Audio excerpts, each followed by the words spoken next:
How a few aldermen stole control of the city. Part 2. This is the second in a 4-part series. I apologize for the length, but it is information Hendersonville residents deserve to know. After Part 1 was sent out last week, Sumner County Commissioner Jeremy Mansfield had the best summary. So you have an unelected, appointed official leading the charge to diminish the role of a citywide elected official, in order to make way for another unelected, appointed position to diminish the voice of the people at large, he said.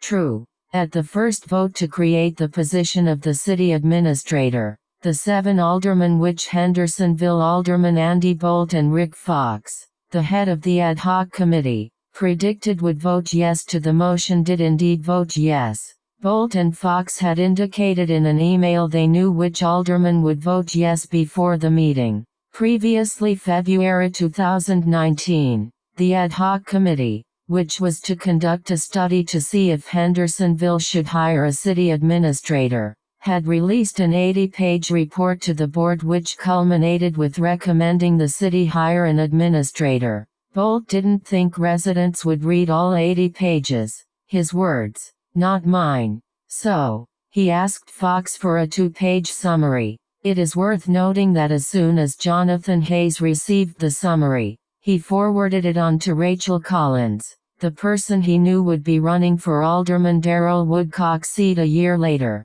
Within minutes of getting the summary, Bolt, using his personal email, forwarded it to Peg Petrelli, Steve Brown, Arlene Cunningham, Scott Sprouse, Jonathan Hayes, Russ Edwards, Pat Campbell and Mark Skidmore. The summary was not immediately forwarded to Alderman Darrell Woodcock, Jim Waters, Eddie Robertson or Mayor Jamie Clary. So, the summary was sent to people who were friends of the select alderman. Not much mention is made of it by the local press, who had already reported the findings of the committee. The alderman who received the summary immediately sent it on to friends. Bolt then received a promotional video for a city administrator in March and shared it with the same alderman mentioned above.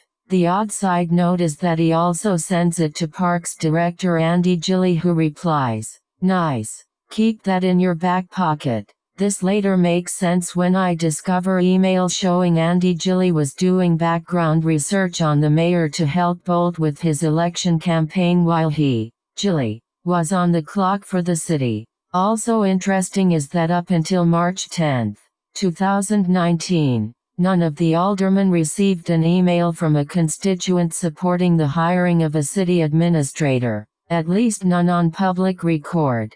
I picked that date because that is the date that Andy Bolt sent a letter to Mike Gahn. In that email, Bolt has attached the 2-page summary. He writes, "Mike, in case you don't have this, send to anyone, everyone. Need more positive letters to the editor. I know the subject well if you have any questions. Andy." Mike replies that he will do it. A few weeks later, in April, the letters supporting the city administrator ordinance start to trickle in, all from Facebook friends of Bolt and Gahn. Bolt's call to action was in vain.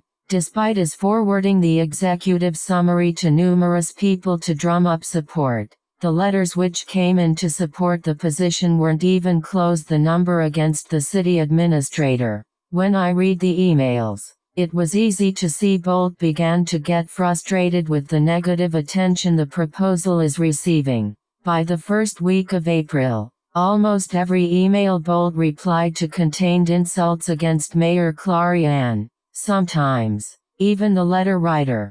Bolt didn't feel anyone knew as much about the subject as he did, and he told people so. He then wrote a letter to the editor of the paper trying to gain support, but it didn't seem to get the needed attention. The alderman in favor of a city administrator made plans to control the narrative. Alderman Jonathan Hayes emailed friends, including John and Jenny Chestnut. "Thank you, John. It may be a close one on the 28th. I wonder if you and Jenny would consider coming back and speaking at citizens' comments again. Just a thought," wrote Hayes on May 6. Bolt also reached out to supporters, Obviously worried by the amount of emails received opposing the city administrator position, he encouraged Rebecca Mills to return to the council meeting to speak. "You were very effective in your citizen comment last vote. Hoping you will be attending again and if possible, speaking. I know it's not fun. Don't think no if citizens' comment will have an impact specifically on the vote, but helps even the audience and temper some of the outbursts," wrote Bolt. "I found no public email of any citizen being encouraged to attend the Boma meeting and speaking out against the city administrator. Yet, each time they did at both meetings, at both readings of the city administrator ordinance, citizens opposing a city administrator showed up without being asked, and they far outnumbered those who were asked to show up and speak for a city administrator." In his attempt to control the narrative of the May board meeting, Bolt, from his personal email address, also sent an email to Steve Brown, his fellow alderman in Ward 4. "I think you're in a position because you've been there so long and handle yourself so well to be kind of the elder statesman. Sick. Having said that, our side might be better served if I keep a lower profile in the next meeting, as well as Sprouse and Peg. Give Jonathan an opportunity to speak up and he did a good job. Pat as well. Maybe he could write things down and speak from that. And of course you speaking as well," wrote Bolt. So, there's no doubt the aldermen discussed the plan and the vote long before the second meeting. After all, this email was sent 5 days after the first reading. From there, the plot just becomes more obvious. May 13th, a couple weeks before the meeting, Steve Brown requested the list of speakers from the first meeting. One can only presume he wanted to prepare for the audience at the May board meeting. The day before the second reading, May 27th, Bolt, again from his personal email, sent Alderwoman Arlene Cunningham a prospective job description for the CA. The position had not even been officially passed at this point. The bottom of the documents read, City of Hendersonville, revised March 2019. There are also handwritten notes from Bolt.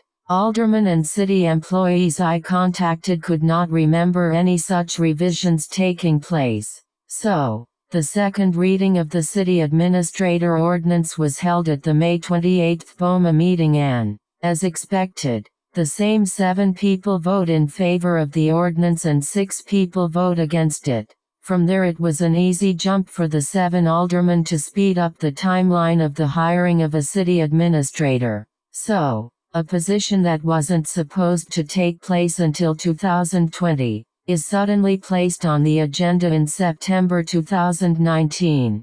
Stay tuned for Part 3.